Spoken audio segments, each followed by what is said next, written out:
Hey, we're live. That looks a little laggy.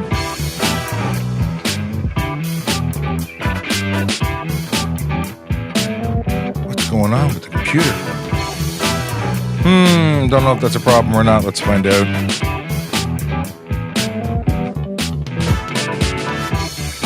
It's Friday! Just saying.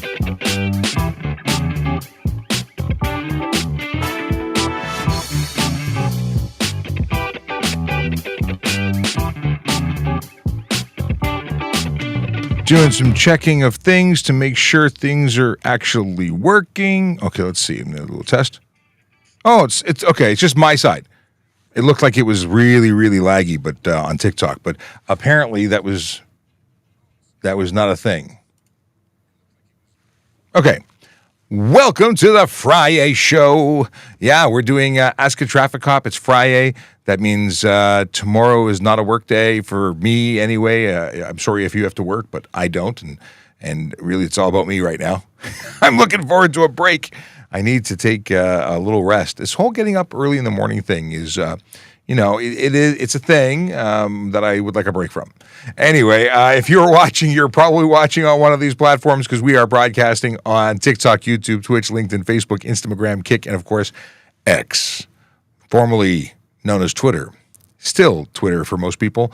In any case, we're everywhere, and if you want to message us to say hello and discuss stuff and things about police, traffic law, and what's the other thing we talk about? Traffic law, traffic safety. I did it out of order. Yeah, you ever go to McDonald's and order fries and then order the burger, and then they ask you, would you like fries with that? Because it's an order of operations that's ingrained in our brains. So if you order your fries, try it. Try ordering fries. Actually, I don't even know. Do people still say, is that part of McDonald's culture that you're trained to say, would you like fries with that? Does anyone order not a combo? Does anyone talk to anybody anymore? Is it all done on an app? That's maybe the real question, because I used to work at McDonald's when I was like 13 years old, and I remember I remember parts of the training. I also remember like having to be fast. Not every McDonald's is fast. In fact, I think that fast food is no longer fast food. It's mediocre or slow food. Yeah.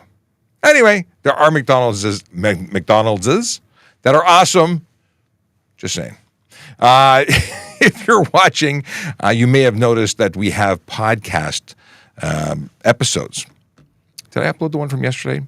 I may have forgotten. I may have to put up two today. Maybe I'll put up yesterday's today and today's tomorrow. In any case, you should follow us on the podcast platforms so you can listen whenever those episodes finally migrate their way to the internet. Apple Podcast is my choice player, but that doesn't mean it's good for you. Maybe you want to listen on Spotify natively. Maybe you want to listen on iHeart Podcasts. They have an app too.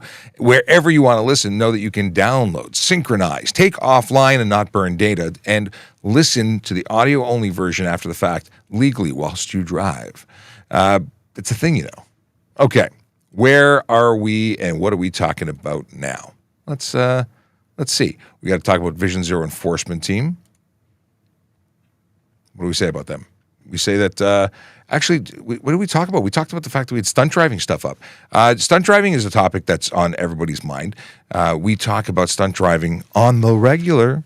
But, yeah, today, before we talk about stunt driving, we can talk about the fact that Vision Zero Enforcement Team is a dedicated group of officers who spend time in the city of Toronto, and they do diligent work to change driver behavior by focusing on the big four: speeders, aggressive drivers, distracted drivers, and impaired drivers, one ticket at a time to change the world.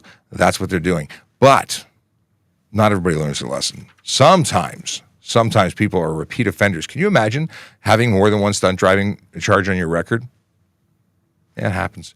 Today they're in 52 Division and 42 Division. And you know what you could do if you were really interested? Because probably some people say, hey, what are these divisions? If you go to tps.ca, you can even look up what division you live in if you didn't know. I hope you know. But if you don't know, then you don't know. You should look it up. tps.ca/careers if you're interested in becoming a member of the Toronto Police. That's a great place to go. Do we do a quick look up here? I'm just really curious now. I am curious to know if any new jobs have been posted. And I see some messages from Josh's, what is it? Josh and Hug? Am I reading that right? Josh's and Hug. Sandhug. Josh Sandhug. Okay. I'm having difficulty reading out of the corner of my eye. What do I want to see here? See if there's any new jobs since yesterday. We had 3 posted yesterday. Let's see if anything. Waiting. 2. One came off. Now there's only senior programming and communications operator. Still great opportunities if you know somebody who's interested in becoming a member of the Toronto Police Service. A career with an amazing opportunities. Yeah. Go check it out. Okay. We have Brian McD. Brian McD wants to know, has a quick question about why do some religion do not have to wear helmets on motorcycle? It's not some religion. It's a specific people. It is practicing members of the Sikh faith who wear turbans, and as a result of wearing those turbans, helmets don't go over them, at least not that I'm aware of. And there was a decision made, because multiple provinces had already made this decision, and Ontario followed suit, to provide, I believe, what's considered a religious exemption. So instead of saying, you just can't do it, and then that precludes an entire group of people from participating because of their faith, they decided to make an exemption. Now, I can't tell you anything beyond that because it's like, for instance, people say, well, it's not safe. Why are they allowed to do it? They're allowed to do it based on the I think it was an application made on a religious grounds. Is it safer? No, but it is acceptable, and there is now an exemption under law. Okay. Errol says, good morning. Good morning, Errol. Toronto Road Camp says, good morning. Good morning to you. Cough, and they have a mask emoji, says, what is this? How do I drive my old when the old number has been transferred to my new car and I'm moving? How do I drive my old? What are we talking about? Your old car? Your old what? If you're talking about your old car, you'll have to get it towed because if it's not plated because you've transferred your license plates to the new car, you can't drive it. But I don't know exactly what you're talking about. I'm guessing that you're talking about that. And if I'm right, please let me know because I'd be very curious if I was able to put all that together from what you gave me. In any case, if you buy a new car and the plates come off of your old car, it's no longer plated for the road. And, you could possibly apply for a temporary license plate, but I'm assuming you've also transferred insurance off of your vehicle, at which point you could not put it on the road at all. Towing would be the only option. Somebody says, what is this? Oh, someone has, I don't get what you're saying. Okay. Why are motorcycles allowed to have insanely loud exhausts and my car can't? Well, motorcycles can't have insanely loud exhausts either. There's no permission slip to have that. Motorcycles are slightly louder than cars because they're motorcycles. You have an engine, and on that engine, you have a little pipe. So, they tend to be a little louder, but they're not allowed to be excessively, or as you said, insanely loud. Do you have an insanely loud motorcycle? You used to? I actually used to. It's funny how that it's. I am the only person, I think, in the world who's ever taken an aftermarket performance exhaust off a motorcycle because it was too loud, and I put the stock one back on just to make it reasonable. Still sounds good. Yeah. But I like your technical analysis of the difference between cars. They have a little pipe, and that means the car has a longer. Well, it's basically. I mean, what is a motorcycle? A motorcycle is an engine with wheels and a seat. I mean, there's not much else going there. All of the other stuff, the pipe that runs from the front. I mean, going catalytic converter, resonator, muffler. There's a lot more going on in a motor vehicle or in a car, an automobile's exhaust system than that in a. You may think so, but actually, the modern day motorcycles have catalytic converters and things as well. But everything? Yeah. No kidding. It's just that big. Maybe not resonators, but. But it's reasonable to me that a motorcycle would be somewhat louder than a car, just based on what we're looking at. And that's why the City of Toronto bylaw focused primarily, first of all, on motorcycles, because that's where the noise usually came from. Now there's a trend to do this to automobile exhausts and just open them up and make it obsessively loud for them as well. So, but what's interesting, I find, is that most people don't find themselves getting into trouble, even if their exhaust system is marginally louder than what they should have even. We're not out there saying, you're 2 decibels above the limit, let's get you a ticket. Like, that's not generally what's happening. What's happening is people are doing stuff to draw attention to themselves by way of behavior. Stuff is revving, racing, going quickly, chewing through the gears. They're behaving in a way that draws attention, and as a result, gets attention. What did I just do here? I just realized I'm off the Wi-Fi. Oh. I don't want to be streaming this onto my phone using my data. It's not fun. I don't want that. But I want to be able to see what's going on in the chat. So let me fix that. I fixed that, and now we're fixed. Okay. Hopefully that answers your The question, yes, motorcycles are not allowed. Cars are not allowed. No one's allowed. No one's allowed. And just to really clarify, it's not just exhaust. You can't make noise from your horn unnecessarily. You can't make noise from stereo system. You can't emit noise or sound that is unnecessary to the safe operation of your vehicle. And even if it was, is there any other than, so a horn for the purposes of saying, hey, you need a cough drop? I got cough drops. I got Halls. I ran up here, so I was out doing policing things. That's why I'm fully policed up, dressed. I've got the vest on. I was on the road today. How was the road? The road was good. Busy. Good roads is good. Busy roads are not busy. Good. Wouldn't you want to hear them so you don't hit them? Oh, this is a discussion. Yes, this is a response to Benny, so really not a question to us, but this goes to the loud pipe save lives theory, which is false, by the way. Yeah. I mean, you know that. There's this thing called the Doppler effect, and you always laugh when I say that. I start talking about Doppler. Have you ever heard that thing where the car is going by, it goes by? Sound doesn't just travel the way you might think it travels. In fact, many people don't realize that police sirens at highway speeds, you have to be like a car length away to actually hear it in a car. Yeah, you can't hear it. And you know what? You can't hear motorcycles behind you unless they're really, really close. By then, it's you scare too the late. crap out of somebody is what you do. The noise coming out of the back of a motorcycle comes out the back. Everybody who you've already passed, who is no longer going to affect you, is listening to you. And hating you. Or all the people that are sitting on their front porch or in their driveway or in their kitchen, they all hear you. If loud pipes saved lives, we'd point them at the front. This is true. And you still wouldn't work because, like I said, a siren, but it still doesn't project far enough away. Anyway, by the way, before we answer the next question, which is already on the screen, my name is Sean Shapiro. This is Sergeant Murray Campbell. We are the Toronto Police Traffic Services Unit. Well, it's not just us. No, we're a little portion of it. Itty bitty. Yeah. Traffic Safety Programs Unit within Traffic Services. And we talk about traffic safety, traffic law, and police stuff. And your questions are what we want to hear. So if you have questions, please feel free to ask, regardless of the platform you're on. I see a couple of them came in while I was staring elsewhere from the magical people on Instagram. Will come. I think I said before you came in, I'd look there next, and I didn't look there. But I'll look there next. Really? You squirreled? It never happens. Yeah. Do you have to replace a plate if they become wrinkly and unreadable through no fault of your own? Absolutely. You are responsible for that, keeping it, maintaining it in good order. Even though it doesn't technically belong to you, if it doesn't look good or if it's illegible, you got to take it in and replace it. You know what? The government manufactures these, and they obviously went by the cheapest manufacturer, but they say you got to pay for it, and they say you got to put it on your car, and they say when, it gets all wrinkly and falls apart, you got to do something about it. Some plate series are covered under warranty, so as soon as it starts happening, bring it in and get it replaced. 5 years is generally what it is. Some are not. And as a driver, you have to pay for the government's, inability to get some really good quality plates. But that happens. It does. I'm staring over here as I'm trying to cut and paste questions.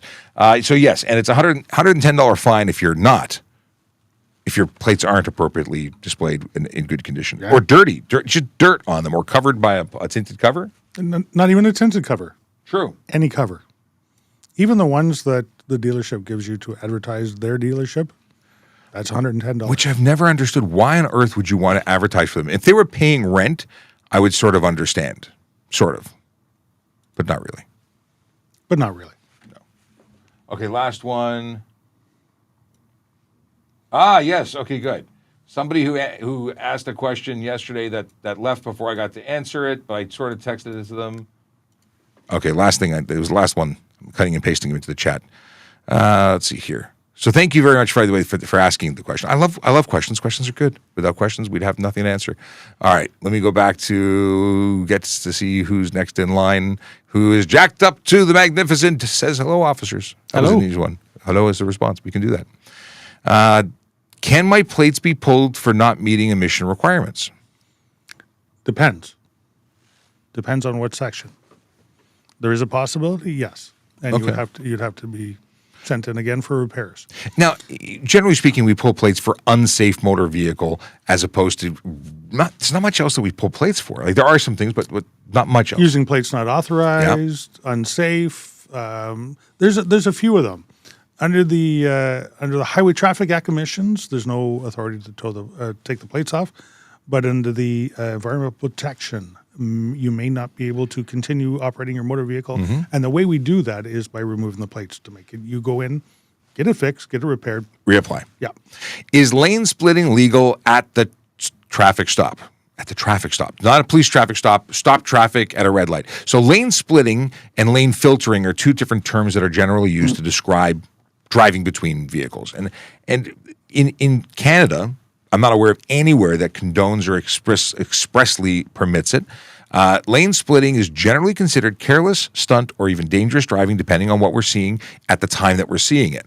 But lane filtering, we've had some interesting discussions on, and that's where, is where people drive through traffic that is stopped at very, very slow, trying to get up. Now, if you're driving past everybody who's stopped at the front of the pack, that's really what filtering is meant to be. Yeah. And I have a problem. I have a problem with that. I don't have a problem, however, if you were to simply snuggle in between two cars and get a couple of car lengths forward and stop, because you're not trying to be a jerk to pass everybody, but you are trying to prevent yourself from being hit by someone who's on their phone and is yet to stop. Right. So I could justify allowing one behavior whilst not allowing the other. And I understand that. Being the last vehicle in a line, and that being a motorcycle, if somebody is not paying attention to you and rams into the back of you, you just become a squished sandwich. It's a bad day at the office. Yes. I understand people that want to move over and move into the sort of the line in between lanes just to save themselves from being really a pancake. I get it. Is it lawful? No. But I get it. Is it lawful to go right up to the very front at every red light? No. And you know what happens?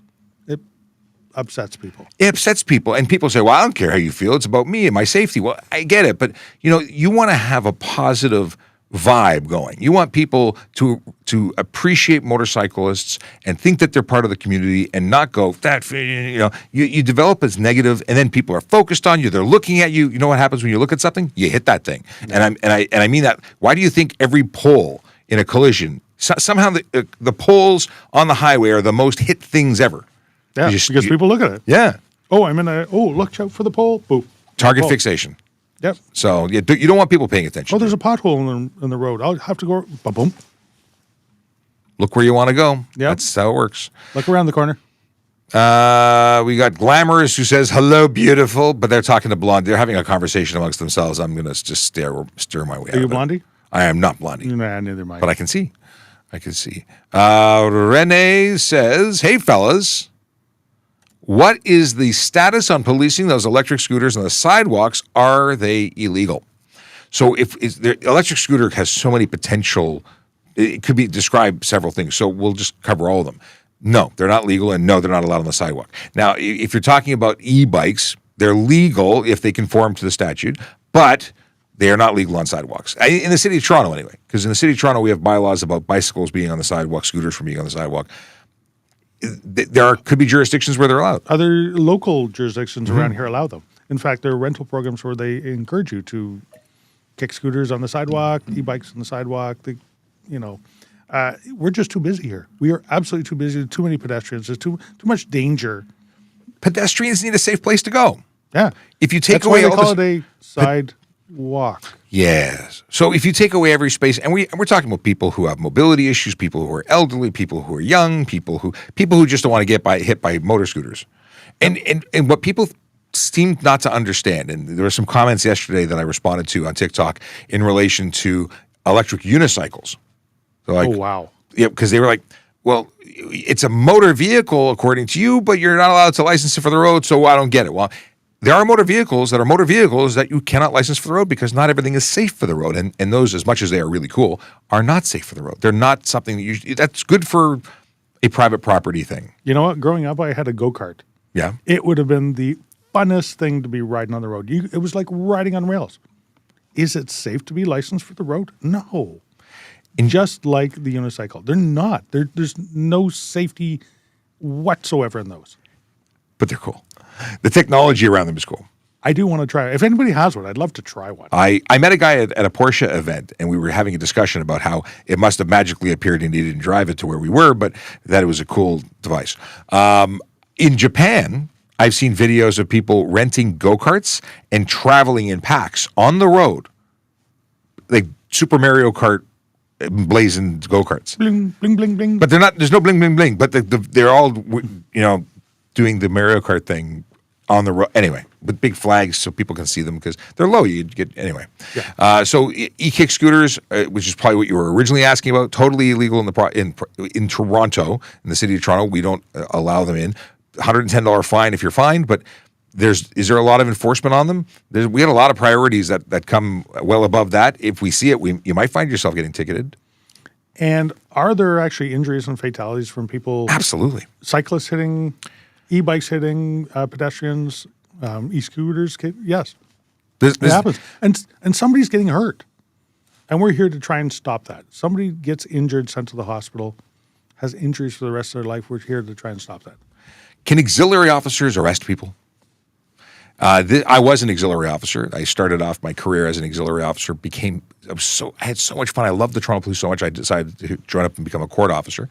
But as an auxiliary officer, I'm a uniformed volunteer, but I'm a civilian. So under the Criminal Code of Canada, my arrest authorities are the same as a civilian's.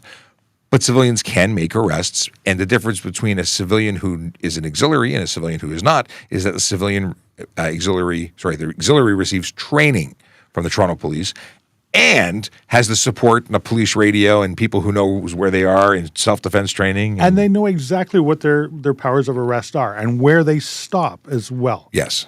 Where most people out there on the road as a citizen doesn't know that and could be held liable criminally and civilly for anything that they go above or beyond what they're allowed to do. False arrest is bad. Illegal arrest, bad. Liability. An assault, everything. Yeah.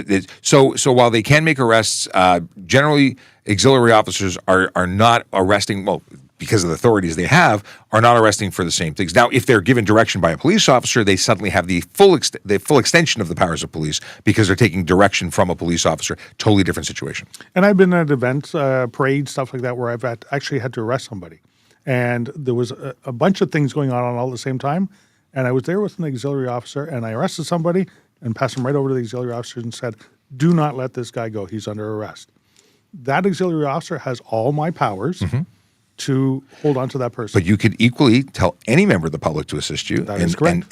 But again, training versus no training. But yeah, the law is a pretty amazing thing, and how authorities work, it's pretty cool. Police powers, there are special, so above a civilian power of arrest, you then have special constables who have they have expanded powers of arrest while they're at work. Conditional powers for certain acts right. and certain things. Whereas police officers have police officer powers 24/7. They're police officers at any time, day or night.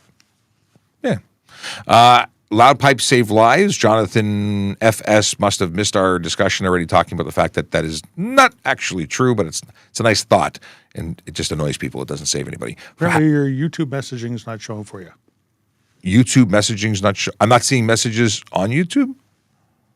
Or they're not seeing all the questions show up, because there is a Relay app, and the Relay app takes all the questions that show up on screen and puts them.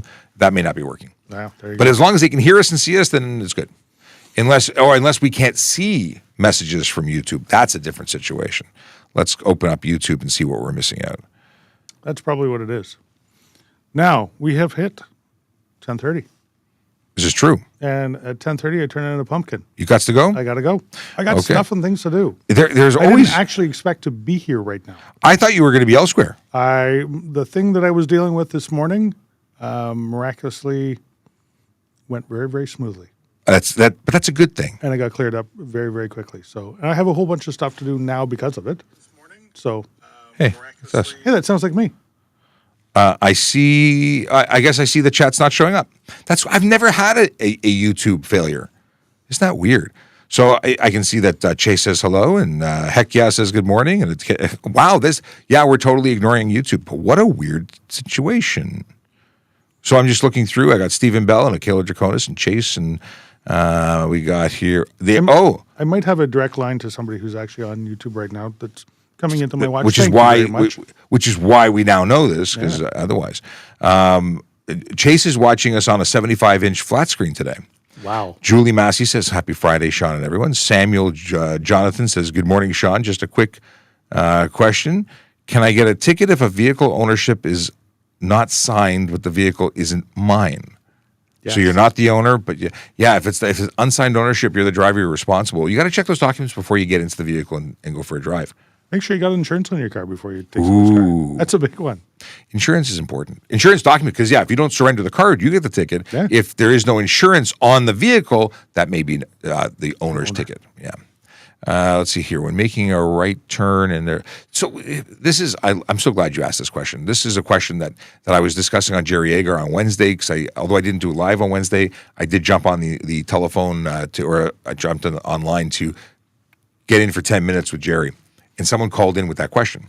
Talking about 10 minutes, that's all I had. So see you later. Thanks so much for jumping in. All right.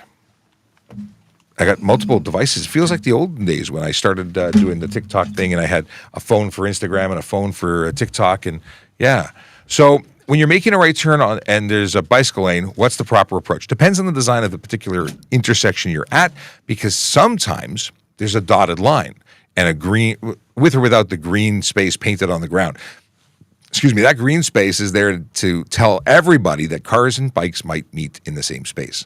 Now, if there's a dotted line, a broken line, although there's no offense for crossing a line, you can't drive in a bicycle lane, but the line itself is not enforceable, but driving in the bicycle lane is.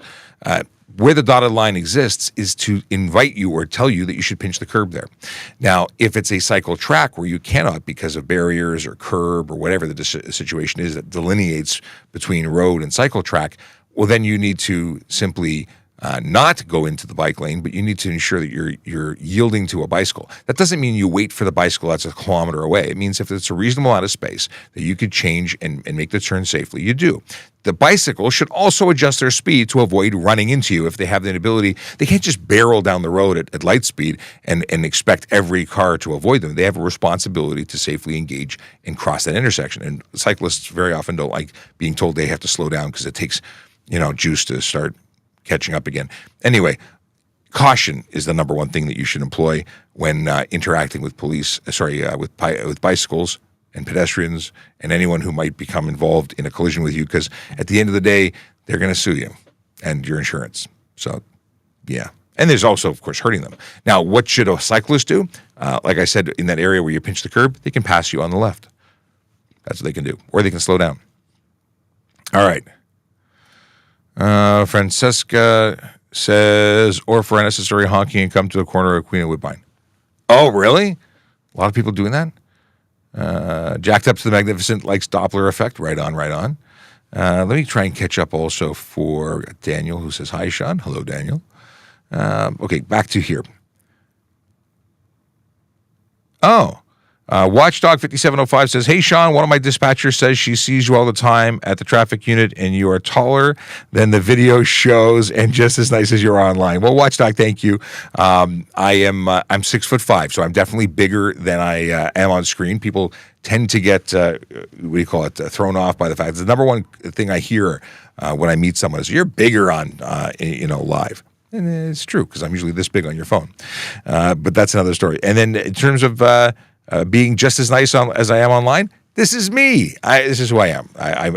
This is not an act or a persona that I use for online. This is just me being me. So thank you.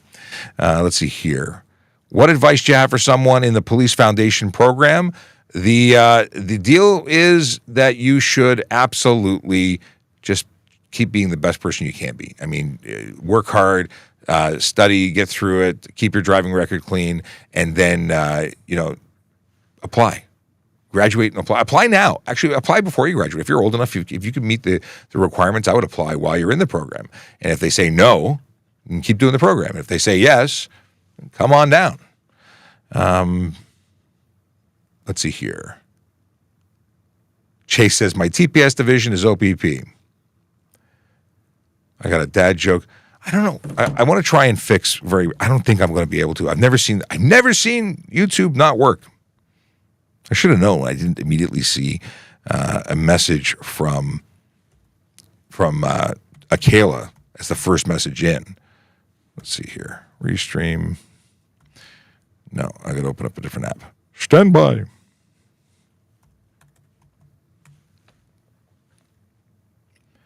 Oh, come on, really? I don't want to mess with anything. It needs me to re-authenticate, which is going to be we're just going to deal with it. That's what we're going to do. We're going to deal with it. Apparently today's the TikTok day where we focus on TikTok.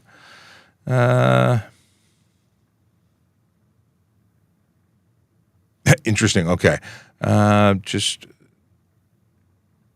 Maybe I should actually read the joke because we're going to do a dad joke inset because I'm never going to find this again.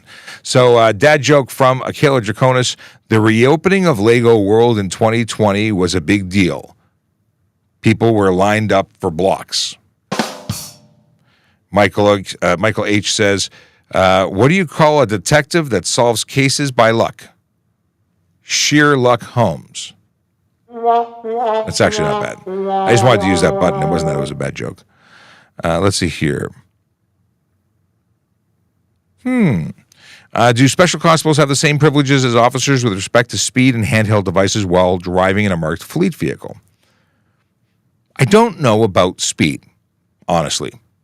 They might, or they may not. They do, however, have the same exemptions for handheld communication. So do parking. Parking can use, if you're in a police vehicle, you have the exemption. Okay. So Michael, different Michael, asks if a Muslim woman is wearing a hijab, does she get the same treatment as a Sikh wearing a turban? And the answer is no, because the turban is, first of all, the exemption is specific to those of the Sikh faith. The Sikh faith, it's not Islam, it's Sikh. So, would the hijab actually prevent someone from wearing a helmet? And the answer is no, it wouldn't. Because it's just a thin piece of material as opposed to, and forgive me if I'm mistaken, my understanding is it's a thin piece of material. Okay. Boo, boo, boo. Good day to Big Jeff Fresh, who, of course, I didn't know said hello. Let's see. Scrolling. Richard, good morning. Late, of course. LJ, good morning. Anonymous. What do we got here? Good morning, Ryan Pinn. How high can I lift my Kawasaki Ninja? Nice. All right.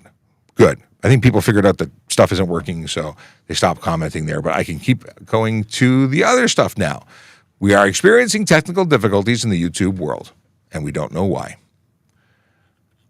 And it's a first time, and it's a FriYAY, so we're chill. We're just chill.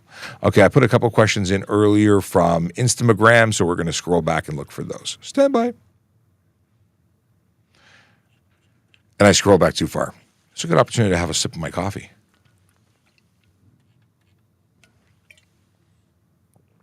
Okay. This was one of the two questions. Oh, there's the other one. So this is the second question from Instagram. I'll do the first one in a second. I'm new to Canada, recently got G2. Question is, if the speed limit is 100K in the highway and I'm doing 120, is this normal? Is it normal that you're doing 20 kilometers over the posted limit and breaking the law? Sadly, it's normal. Is it legal? No. 100 kilometer an hour limit means the maximum that you're legally allowed to go is 100 kilometers an hour. Maximum. Just saying. Okay, we got, so this was the Josh Sand Hug. Do the breath sample request outlined in the Highway Traffic Act only apply to novice drivers, or does it apply to all licensed classes? If you're talking about the HTA breath samples, or samples in relation to the zero blood alcohol content requirements of G1, G2, M1, M2, or persons under 22, then that's who they apply to. And commercial motor vehicle operators, because they have to have a zero blood alcohol content. If you're talking about intoxication, impairment, that's Criminal Code of Canada that applies to all drivers. So a demand for a roadside screening device test is one that must be complied with by all drivers or any driver. H. Taylor says, so we talked about plates, and this is a follow-up question. He'd never seen wrinkly plates until he came to Ontario. We're special. They're special here. Yeah, it's no wrinkly. I love it. Okay, what is this? I've heard traffic officers say whatever they want, even if it's not truthful, over the radio. I've heard traffic. I don't know what we're talking about. I don't know why we'd say something that is not truthful. What kind of stuff are we talking about? You're making allegations. I'd like to understand what they are. Okay. Okay, we covered that one, covered this one. Okay. This is the question the third one from Instagram. Would like to get your perspective on merges and utilizing the zipper merge method. It's the only method that should be used. Zipper merge is an efficient and safe way to merge. That's where every other car goes. You use the entire lane, the entire lane when you're merging. A merge lane is generally long. Maybe not always long, but use the whole thing. When you get to the end, you merge in. And everyone has an opportunity to make space for you because you're using the whole lane. What people do, and they drive me crazy, is that the lane is long, and they will just jump into the first opportunity. And if it's in stop-and-go traffic, they jump in at the first opportunity, and then the entire on-ramp is backed up. And then the traffic on the road that feeds the on-ramp is backed up because they're doing it wrong. Merge, or zipper merge for the win. Okay. An insane amount of people cut the double line at the HOV lanes 427 north. If they're jumping into the HOV lane, that's breaking the law. It's enforceable. You can't use that lane. You can't, and because of the signage, you can't actually cross that line. It's the only lines that are enforceable in the HTA that I'm aware of, because it's really the signs that are enforceable. The lines themselves are not enforceable. It's the signs that say, "Thou shalt not do." Do I need to change address in G2 if I move to a new place? Yes, within 6 days of changing your address, because you're at a new place and you are responsible for changing your address, for notifying, for applying for a new. Yes. Scrolling back, a whole bunch of questions just came in. What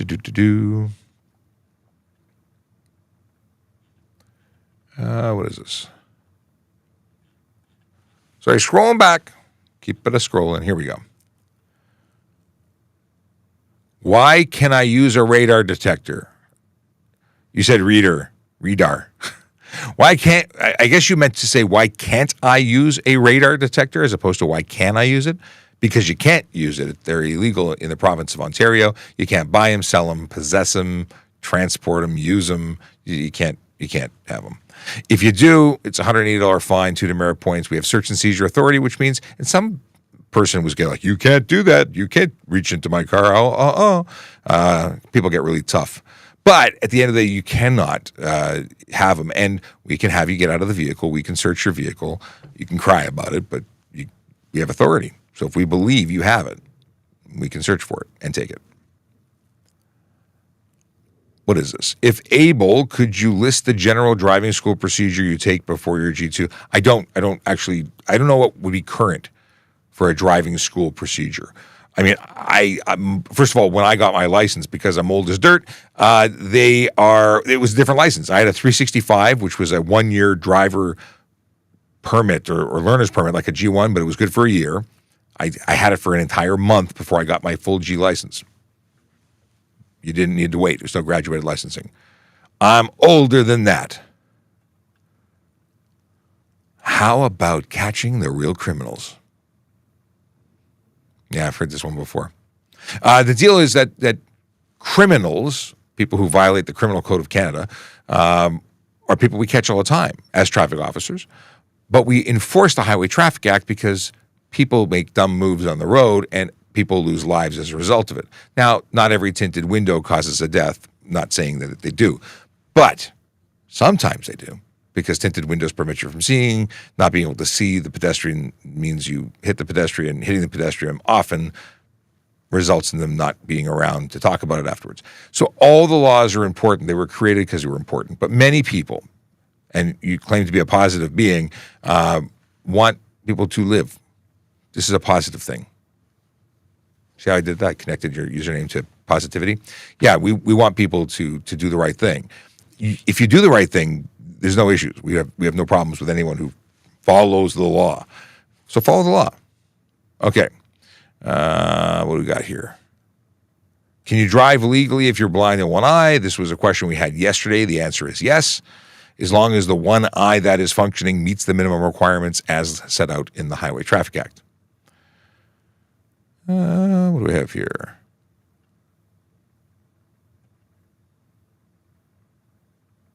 What is? Oh, so somebody's talking about Uvalde.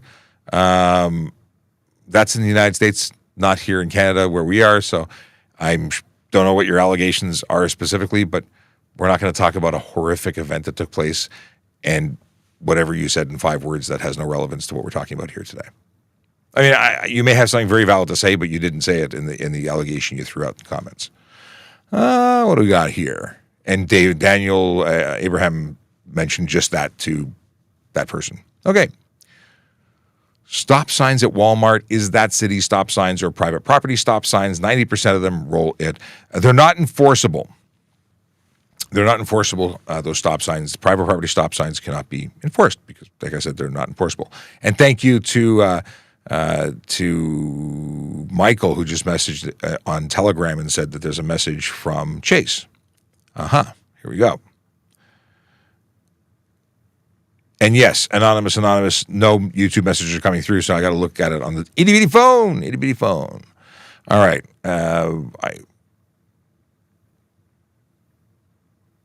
Okay, what did he say? He said, question, so if it's only the HOV signs that are enforceable, can you legally cross over the line if there's a 200-meter gap with no signage? It is a really good question. I wouldn't go there. It's just not worth it. I mean, could you do it without, you could maybe argue it in court. I would assume those signs, you would need more than a 200 because they're good for 150 meters. And so if you have them from 150 meters in either direction of the sign, you should have, is it from the sign 150 meters or is it 150 meters in either direction of the sign, which would give you, that's too deep down the geek speak for me. I don't know. I have to look into it. Interesting. Can you do something to stop illegal driving instructors? They are a hazard to safety driving. I think that's great. I think we should absolutely investigate them and hold them to the highest, level of law. We should absolutely. I just don't know who would be, like, whose jurisdiction that would be. It wouldn't be a traffic investigation, although it impacts traffic.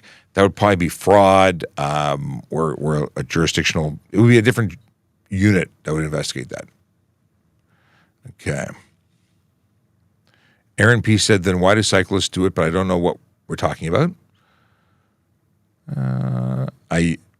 We got a dad vibes in a good way. I like that. Daniel's talking about a traffic officer talking about saying what he wants. I don't know where that's going. Recommend a pizza place. That's Cap. You know what? I've been really doing simple pizza. Like, I like Domino's. It's close to my house, so I go to a Domino's, and they're awesome. Not everybody likes conveyor belt pizza. They want, like, authentic pizza. I used to like one pizza place that in the town I grew up. But during COVID, they wouldn't let my kid use the bathroom, so I refused to go back there. And who says no to a little kid who needs to pee? Just saying. Anyway, so I don't have any really good pizza places to suggest outside of the fact that I just go to Domino's. But I'm open to suggestions. Are there any good suggestions for pizza? I'm not really doing carbs right now, but still. Daniel says, Sean, I'm a fan and not yelling today. I appreciate you not yelling because you were an all caps guy originally, but you are no longer an all caps guy. But I don't know how to answer you because you said a traffic officer told me he can say whatever he wanted over his radio, even if it's not true. But I don't know. Like, I don't know how to answer that. Why would they say something not true? And what would he say? And what would it matter if he said something not true? Like, the radio is used to ask for assistance, find out information. So if he said, I don't know, like the sky is orange, what impact? I don't know what kind of stuff would he tell you? Like, I don't get the question, unfortunately. I'm not trying to ignore you. I just don't understand. Like, if someone was caught not doing something appropriately or were lying about something, they'd be held accountable. So I don't know. Evan Davies says, yes, cops on TikTok. Yes, cops on TikTok. We've been here a long time. We're not going anywhere. Probably more will join. And Boy Mom says, good morning. This is going back because this is while Sergeant Campbell was still on the screen. Scrolling back so I can find this link. I hope you're having a great time. I hope you're having a great day. I hope you're going to have a great weekend. I hope it warms up a bit. I've converted to shorts. I've basically said I don't want to wear pants, like long pants, unless I absolutely have to. So I've been wearing shorts all week, and it's gotten colder. It's gotten cold. My legs were definitely responding to cold. Good morning. I put my seat heaters on when I got my truck this morning. Good morning, gentlemen. Yeah, that's what I was talking about. Here we go. What do you hear? Josh thinks that people who ride bikes should have insurance as well. I don't disagree. I think insurance is something that's good whenever you're in a vehicle, whether it's got a motor or not. Home insurance might cover them for some things, I'm told. I don't know. I'm not an insurance person. But I think having a license would be a great idea too, like some level of knowledge. Now, I'm also told that that's a barrier to accessibility and transportation, so people don't want that to be a thing, like people in the community, the bicycling community.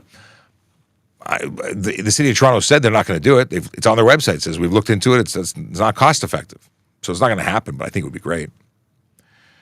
Cap is serious about good pizza place.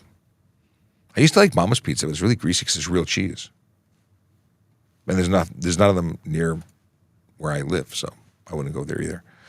Bashrat Ali, my friend who's with the police in Punjab, Pakistan, says, stay blessed, both officers. Love from Pakistan.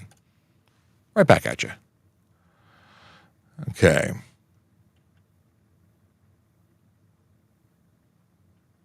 Okay, Toronto downtown, Yorkville area for pizza? Seems like, I don't know anything there.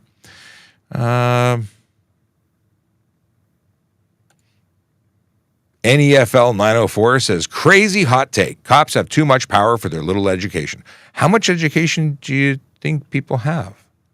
There's a minimum requirement to get onto the police service, and that's grade 12 education. Continuing education continues throughout one's career. Do you think someone who has a degree is smarter than someone who doesn't have a degree? They took a different path. But I can also say we have medical doctors who have become police officers. We have many lawyers who have become police officers. We have police officers who have become lawyers. Just because that they're a police officer does not mean they don't have an education. In fact, I know a police officer in Broward County, Broward County Sheriff's Office, has 2 PhDs. How little is his education? Just saying. People make a lot of assumptions, which is a sign of a little education. Just not enough. What's this? Okay. OIPRD for a complaint. So talking about complaints. Yeah, OIPRD is being renamed. I don't even remember what the new name is, but there is a new independent body that takes complaints. So Daniel is correct when he says that. Pizza last night in Victoria, BC was amazing, according to Josh. Good to know. Oh, secret pizza. Now I get it.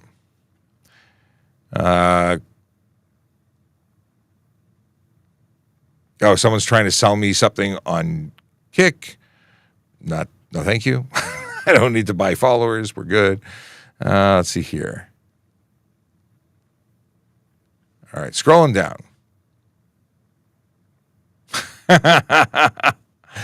Someone asked about if police eat bacon. Is it cannibalism? Funny. Okay. We talked about that. So just to repeat, lane splitting, not legal. In fact, it's quite serious. Does green paint mean anything more than a white bicycle sign? If we're talking about on the ground, it means that that's an area where cars might be turning, crossing like a driveway, signifies that to the cyclist to be aware that the car might be approaching, and likewise that a bicycle might be approaching. If you have one beer, one Corona extra 4.5% alcohol, how long do you have to wait to drive? Everyone's different. One beer generally doesn't impact someone enough to be impaired, but everyone is different, and I wouldn't tell you to wait a particular time because it's about how you feel and whether or not you are impaired. Truly, if you're going to be drinking, the best thing to do is not drive. I have a question about 401 lane. I was driving around 11 p.m. and carpool lane was empty. Is there a time when anyone can drive in it? No. There's always a carpool lane or a HOV lane, and you must always meet the criteria to be in it. Can cops smoke cigarettes on the job? Yes, but we're not supposed to do it in public. There's policies. So, yeah, you shouldn't be a police officer smoking in your car. Actually, nobody can smoke in a work vehicle. That's not lawful. They could be charged for that. So, no, shouldn't be smoking on the job. I don't know who smokes anymore. I smoked like in 1999 was my last cigarette. Cassidy is absolutely correct about sleigh bells. I know somebody who's laid that charge, or I shouldn't say laid the charge, got a conviction for that charge. So ask Sergeant Campbell about sleigh bells. He might be the person I know. Okay. And it is absolutely a real law. Why can I drive lowered or modded car without y'all pulling plates? I think you meant, why can't I drive a lowered or modded car without y'all pulling plates? The answer is it depends if your vehicle is safe. Oh, you see, they corrected it with can't. I missed that you got it, but you got it. So it depends. If your vehicle is unsafe, if you lower it and the wheels now make contact with the body or the frame, that's an unsafe vehicle. You're going to get a blowout. If you change the camber of the vehicle and now you have a contact patch the size of a quarter on your tire and you're riding on the sidewall, that's going to cause a blowout. That's unsafe. It depends on what the mod is. You can modify your vehicle. You just can't modify it in such a way that it's unsafe or illegal. That's it. What do we got here?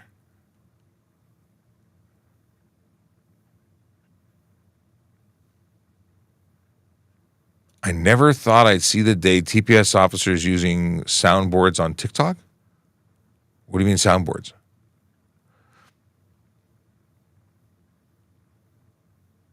Oh, I guess this. Soundboards. Got it. I was thinking about like something entirely different. Took me a second.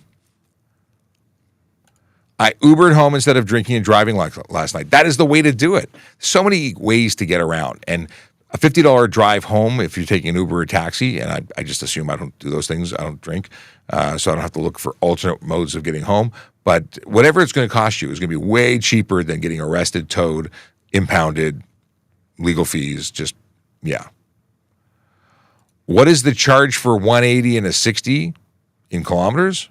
Well, aside from the calculated speeding charge, it's stunt driving. So stunt driving, because you're in a 60, means anything 40 kilometers over the posted limit.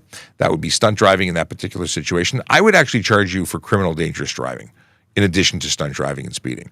But the actual consequence of stunt driving, aside from the 14-day vehicle impound, 30-day suspension on your license, is a 1 to 3 year driving ban on your first conviction, $2,000 to $10,000 fine, up to 6 months in jail. Can special constables initiate a traffic stop? Not here. Maybe one day.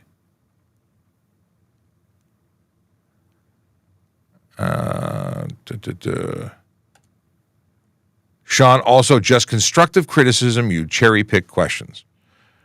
I do skip ones that are offensive or irrelevant. I don't read every line of every text. I scroll through to find things that are relevant. I acknowledged you because you're not yelling. Can I drive 100 kilometers an hour in my garage? If you had a garage that would accommodate the safe operation of a vehicle at 100 kilometers an hour, I'd be surprised. But are there speed limits on private property? As long as you're going under 150 kilometers an hour, technically speed is not enforceable on private property. Let's see here.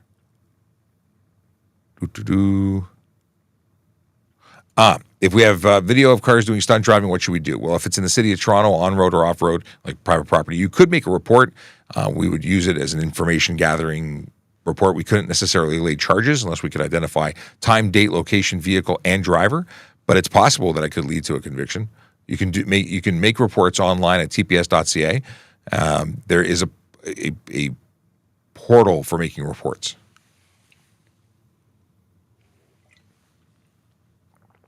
Okay. 3 points must be canceled for small violations? I don't understand what you're asking. Like, I don't know where you're going. Yes, zipper merge is the only way to go, 100%. Fill all lanes and zipper merge. I 100% agree with you, Daniel.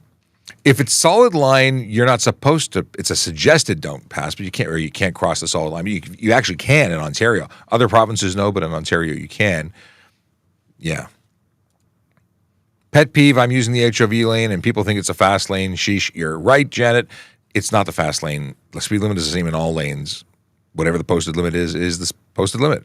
And people don't understand what it is and very often will jump into it and jump out of it. And I wish people would go and look online for HOV crashes, because what happens is someone's booking it at 100 or faster, and then someone who gets impatient says, I'm just going to duck into the HOV lane, and they're doing 2 kilometers an hour. The resulting collision is explosive. How much can I drink and drive if I am 25 with a full G? Patty Mahomes. Drinking and driving, well, you can't drink and drive simultaneously. That's impaired. You can't have or consume alcohol in a motor vehicle, period. If you're talking about can you have, what limit can you legally drive with in Ontario? Aside from the fact that if you are impaired regardless of your limit. Impairment can happen with any amount of alcohol or drugs in your system. But if you are not impaired by drugs or alcohol, but you are above zero, you can have up to 0.049 BAC, blood alcohol content, for the Ontario limit.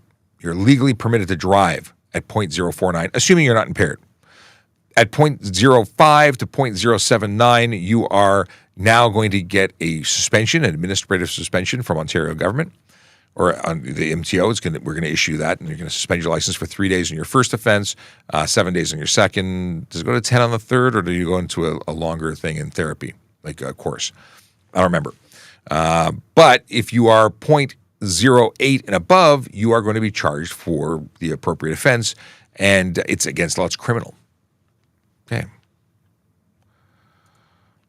Abowed Salty says, points must be canceled for small offenses. Why? And what's a small offense? Non-moving violations do not come with points most often, but those that do have points, the whole idea of the points are to take away your license if you accumulate lots of them. So follow the law and don't do dumb stuff behind the wheel. You won't have any problems. You won't, like, points only last for 2 years from the date of the offense. And if you're not accumulating stuff because you're not breaking the law, you don't have any points anyway. Stop breaking the law. You'll have far better experiences. If it's a dotted zipper merge, regardless of what the line is, zipper merge for the win. Keep up with the flow of traffic if you're in the HOV. Which flow? Whose flow? Speed limit, people, that's the maximum. Not a kilometer more. Nothing legal about speeding. HOV or otherwise. Should I go to Instagram to ask the question? No, Instagram's like the worst. Did you? I don't know. One question says, I got 6 demerit points. Would I be able to apply? 6 demerit points, I think that's the maximum you can have. If you have more than 6 demerit points, you will not be eligible to apply for the Toronto Police. But they expire after 2 years from the date of the offense. I got a small dirt bike. Will I be able to take it to my work, which is only 2 kilometers away? I'll ride on the side only. No. They cannot be anywhere on the road. You cannot ride them on the side. Can we request photo radar on our street? If so, how? You'd have to talk to your city. I don't think they do that. It's usually school zones. Okay. I didn't see Austin Small's question, but no, Instagram's the most difficult place for me to find questions. Just saying. Okay. My question is, why are tractor-trailer drivers are treated unfairly? Because it doesn't stop on a dime. That means you should plan ahead. I don't know what the context of your question is, but when people, they're not always treated unfairly. If you were doing the right thing and you were in a collision, but you did the right thing and you have dash cam or witness to support it, you shouldn't be treated unfairly. Things happen. People do dumb things around trucks because they don't understand what big trucks are. Let's see here. Oh, apparently I read Daniel's question incorrectly. Ask it again correctly so I can read it correctly. Can you do a TikTok dance for us? I wouldn't know what a TikTok dance is. I have a contract that says no dancing required, and I'll stick to it. I don't do baloney stuff. I'm here for the education, not for the. Well, I guess I'm here to be entertaining to some degree, but not by way of dancing. No. If I make a joke or make fun of you for asking me about dancing, then people can laugh at you, and I'll just keep talking about traffic. What do we got here? Lillian wants to know about at a red light and busy intersection. Can you proceed into a red light to allow emergency vehicles to pass? No.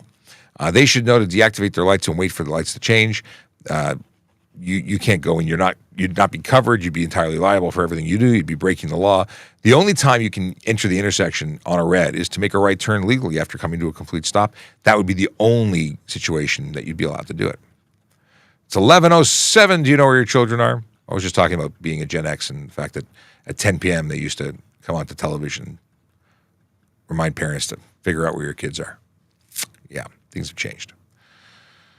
What's this? If there's what is this? Oh, we talked about that. Can we touch Tesla menus when we drive? What kind of menus are we talking about? Like if you're talking about changing the seating temperature radio, yes.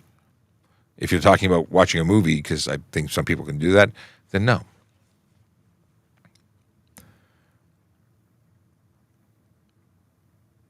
Favorite donut from Timmy's? I don't like Timmy's. I mean, I drink their coffee, but I don't think they make good donuts. If I had to pick one, I mean, the classic is always going to be the chocolate dip.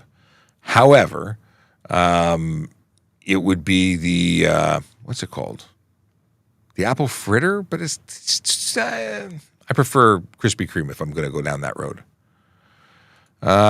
Greg says, good morning, Sean, and good morning, Greg. How you doing? What is this? How can a driver that drives a tractor trailer stop a car driver from checking them? Brake checking is stunt driving. You wouldn't be responsible. You can not that you can rear end, but if someone brake checked you and you hit them, obviously you're not responsible for that collision unless you did something else that we don't know about. But if you have dash cam to support it, which is why I say everyone should have dash cam, someone brake checks you, we're going to charge them with stunt driving. We wouldn't charge you. And we shouldn't charge you.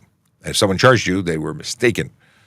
Or they didn't have supporting evidence to say the brake check. Because some people say, he brake checked me. Well, if he brake checked you from 6 blocks away and you were going too fast to be able to slow down appropriately, that's not exactly a brake check. But I don't know. I'm speculating and extrapolating from the stuff that you said, and here we are. What is this? No idea what we're talking about there. Can a G2 driver drive at night? I sure hope you read the book and you have a G2 and you know the answer and you're just pulling my leg. Yes, G2 drivers can drive anytime.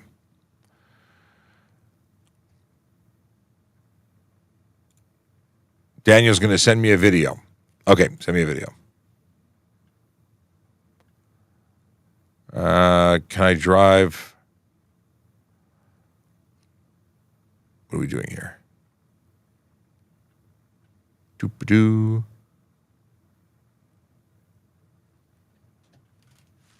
Hey there.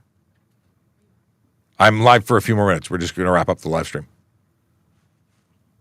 You can come in. You want to say no? No, this one. Don't want to say what is this? I saw a cop who parked in the middle of a parking lot the other day. He's entitled? What do you mean?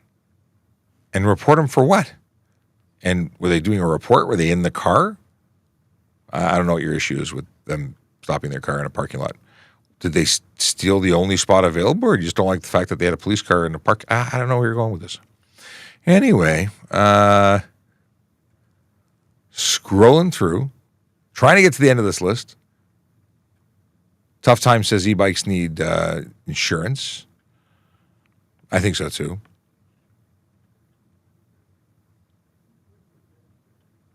Can insurance deny your claim if you have 55% tint front two windows? 55% tint is illegal, and any modifications that you haven't declared or notified the insurance company of could be grounds for them to not insure you or deny a claim. Do you know why? Because they're a private company that gives you a giant contract that you probably didn't read, and they probably have a line in there that says if you modify your car, you're not insured. So it's up to you to know the rules and follow them.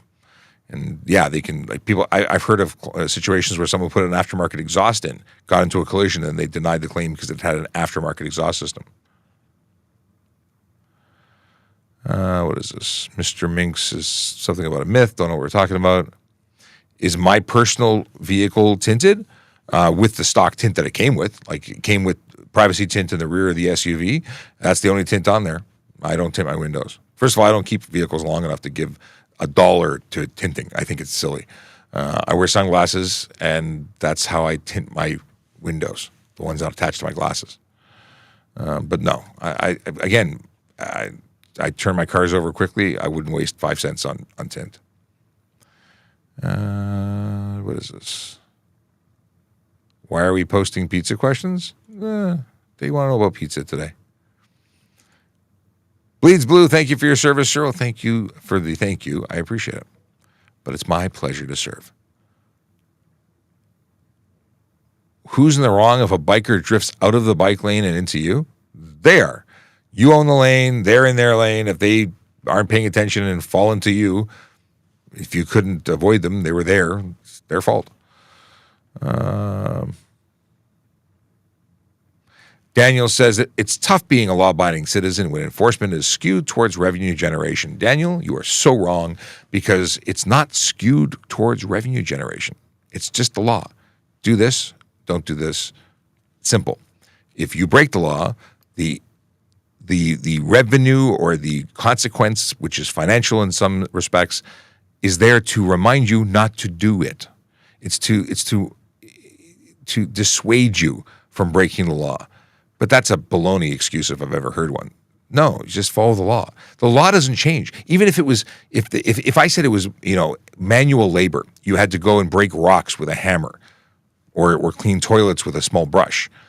If that was the incentive, you couldn't say it's revenue generation. But it's still you who breaks the law, and that's just a consequence, right? The financial one is just the most reasonable way of doing it. I don't know what else you could. I mean, jail time. What do you think would be the appropriate consequence for breaking the law? They take money out of your pocket. It's usually the motivator that works for people, but it doesn't make the money.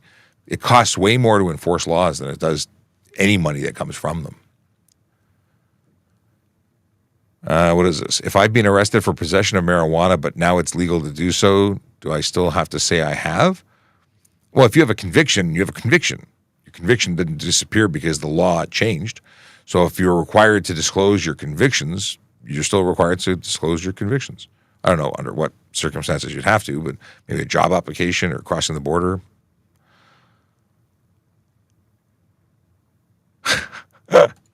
This is possibly the best comment. Explain the birds and the bees to us since we need help with everything. I think he's making fun of other people and some of their questions. Listen, at the end of the day, I'm happy to answer questions. I don't do the birds and the bees questions, but that's because this is a traffic channel and it's family friendly. But the end of the day, Traffic Act and Criminal Code are confusing things, and it's confusing to have so many different opinions and interpretations. So I give you the police perspective. I don't tell you that this is the only perspective. It's the police perspective. A defense lawyer will likely tell you that they have a different perspective and that they can defend you, and they might be able to. And that's up to the courts to decide in the end. What do we got here? That really was, I like the birds and the bee question. Consequences of riding a dirt bike on the road. If we're talking about a motorcycle, you're riding an uninsured, non-street legal, unsafe vehicle. It's not legal for the road. It's serious. So, I mean, drive no insurance because you don't have even if you were insured for other things, you wouldn't be road insurance. So that's $5,000 to $25,000 in fines, up to 6 months in jail. Like, it's serious. Okay. Would you ever pull someone over for going 10 over the speed limit? Yes, and I have.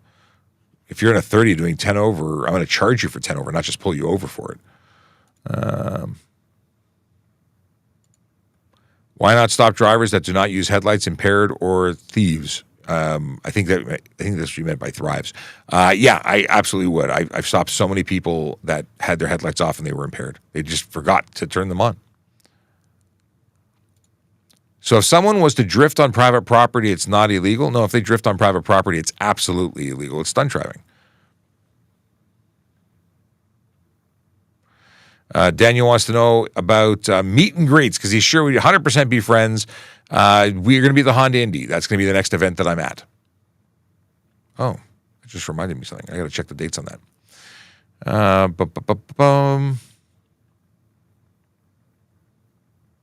Yeah, I really got to check the dates. I was just moving a week of vacation, and when is the Honda Indy? Let's have a look-see.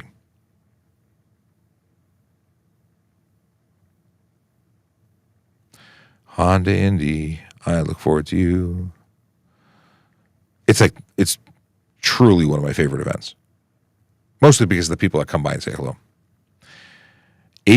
No. Let's go to the website. And do I have to submit more paperwork because I just messed it up? Or I guess I would just tell them to please ignore standby. What are the dates? Come on. What are the dates? Where is it? July 19th to 21st. This is serious stuff, folks. I need to know if I just tried to move my vacation to those dates, which I would have to undo. That'll